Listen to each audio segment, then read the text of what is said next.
All right, so are you ready to dive into this AI thing? Everyone's talking about it, but like, Yeah. what's the big deal? We've got this article, right? And it really gets into like the good, the bad, and the potentially ugly. Yeah, it's funny. The article talks about how differently the public and businesses see AI, almost like we're looking at it through two totally different lenses. Totally. It's like on the one side, you've got people stoked about personalized medicine, like AI figuring out the best treatment just for you. Right. Or even something as everyday as AI helping you pick out what to watch on Netflix makes life easier. Right. But then the article mentions this survey where a bunch of people are also kind of freaked out about AI, especially when it comes to their jobs. And it's not just blue collar jobs either. We're talking lawyers, accountants, writers like you. Hey now, I could be replaced by a robot, huh?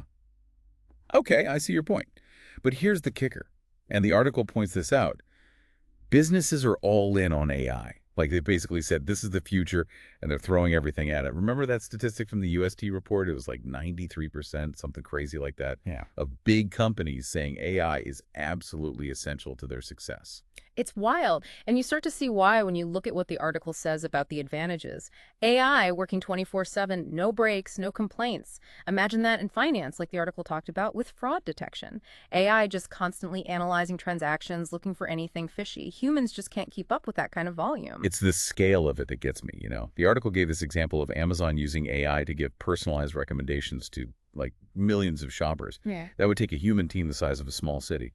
And then there's healthcare. The article talked about AI looking at tons of patient data, way more than any doctor could handle, to diagnose illnesses and come up with treatment plans. That could be revolutionary, life-saving stuff. It's amazing. But then you hit this wall.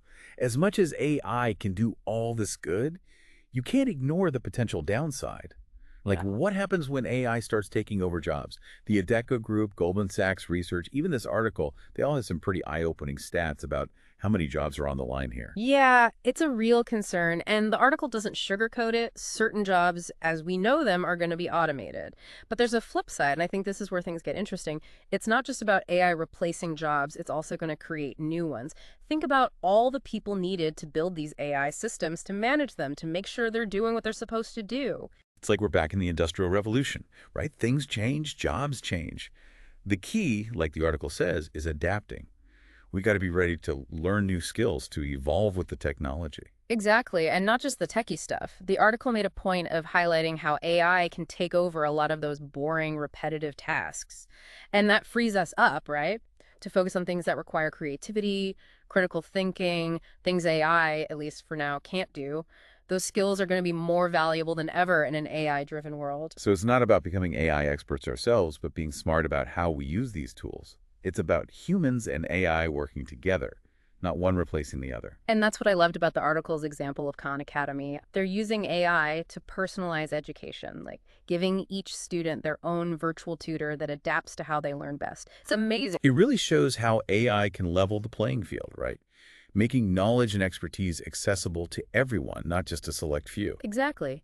And that leads us to another fascinating aspect. The article highlighted the potential for AI to revolutionize fields like drug discovery and personalized medicine. Okay, now that's something I definitely want to unpack further because this is where it starts to sound like science fiction. It is like we're stepping into a sci-fi movie, but it's becoming our reality. But this personalized medicine thing, as cool as it sounds, it does make you wonder, like, what about our privacy with all this? Oh, absolutely. And the article doesn't shy away from that. It really emphasizes how important ethical considerations are with AI, especially with something as sensitive as our health information. We're talking about trusting AI with incredibly personal data, so data security, privacy, those have to be rock solid. Yeah, and it's not just about some hacker getting their hands on our information. It's also making sure AI isn't accidentally making existing biases even worse. The article touched on how AI algorithms, they learn from the data we feed them, right?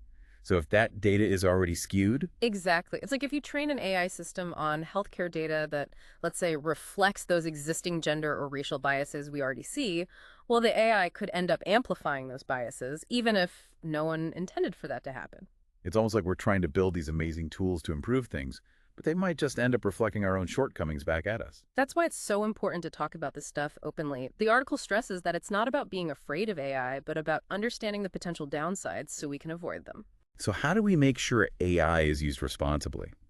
The article seemed to suggest that maybe governments need to step in and set some ground rules. Yeah, regulation is definitely a big part of it. The article talked about how governments everywhere are trying to figure out how to regulate AI, which is tricky because you don't want to stifle innovation, but you also don't want to just let things run wild. Like trying to catch lightning in a bottle. And speaking of things changing fast, we've got to talk about this whole generative AI thing. This is where the article really blew my mind. AI that can create stuff, Mhm. like actually write text and compose music, that's wild. It is pretty mind-blowing. The article had all these examples, like marketing companies using AI to write copy, or even filmmakers using AI to create film scores. It's incredible what it can do. And it's not just about making things from scratch either. The article also talked about how generative AI can make existing content even better, like taking old photos and making them super sharp, or even translating languages instantly. Right, but like with all game-changing tech, there are downsides. The article brought up some scary possibilities, like using generative AI to create fake news articles or videos that look so real people can't tell the difference. Deep fakes, that's what they're called, right? It's like, what happens when you can't even believe what you see anymore? How do we even fight that? That's the million-dollar question, and the article suggests part of it is becoming more skeptical, more discerning about the information we consume. We can't just accept everything at face value. Easier said than done in the age of social media where everything moves so fast. But it seems like we have no choice but to adapt. And that goes for the job market too. Absolutely. Remember those job displacement stats?